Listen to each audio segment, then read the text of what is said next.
Long ago, in Anaheim, California, a young animator lived in the shining empire. Although he had everything he desired, he felt there was one project left untouched. It was a classic story made by a French author in the 1700s, a tale of an unexpected romance. Frustrated by the difficulties in adaptation, the man shelved the project and put it away into the vault, but would sometimes bring it out to try again. When it was dismissed again by the animator, he would come to discover animation had been made years before. Decades later, the project would resurface under the direction of Kirk Wise and Gary Trousdale. Before storyboarding began, Jim Cox and Richard Purdom began work on the initial drafts, and that marked the beginning of the production on a tale as old as time.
It is a common trend with Disney films that the initial draft is the most faithful to the source material, and later drafts of the script lose more adherence to the source. It happened with The Jungle Book, The Little Mermaid, and most certainly Beauty and the Beast. The trend would not stop, as there is a similar situation that happened with Aladdin, which, in my opinion, is a somewhat better draft than the one we got in the final film, even though I love the final film. If you're watching this, Disney, then please include some deleted Ashman material in your upcoming remake of Aladdin. Thank you. But I digress. In this first episode of the History of Beauty and the Beast, we will be taking a look at the initial draft of the screenplay and compare it to the final film. To begin, I must say this initial draft is not a musical. However, it does include some elements of the final film. For example, the castle servants being transformed into everyday objects, Belle's father encountering the Beast as he trespasses upon the castle grounds, and Belle's father being an inventor in the original 1988 draft. Surprisingly, the aspect of him being an inventor was dropped in favor of being a merchant like in the original fairy tale.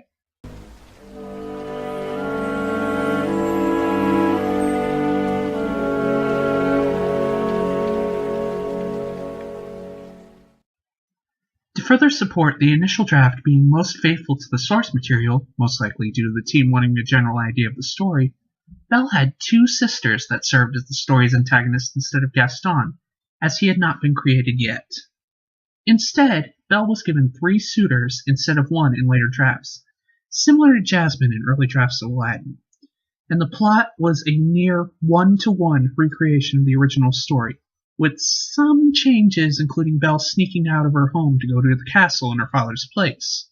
As for the enchanted objects, while they were in the earlier drafts, they did not speak but communicated through pantomime instead. Wow, I wonder what their version of Be Our Guest would have been like. Anyway, while the script was mostly faithful to the original story, some events were written that would remain into later drafts and initially, and finally, into the final film. As an example, Belle being attacked by wolves was planned from the very beginning of production.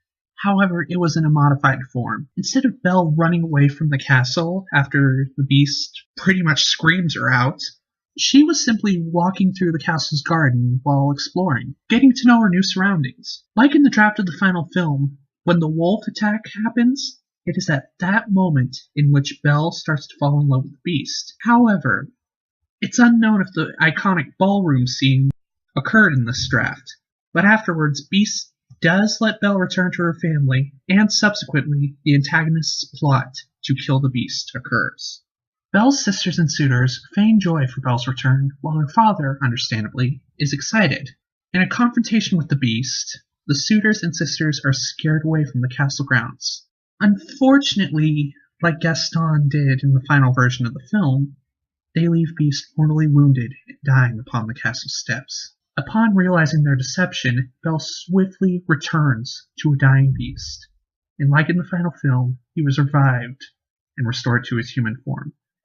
As for the sisters and suitors, their fate wasn't as lucky. They were turned into animals by the same enchantress who turned the prince into a beast. Sucks to be them! While the initial 1988 draft paved the path for concepts that permanently remained during production, it is the 1989 draft written by Richard Purdom where the film would begin to evolve into the beloved 1991 classic.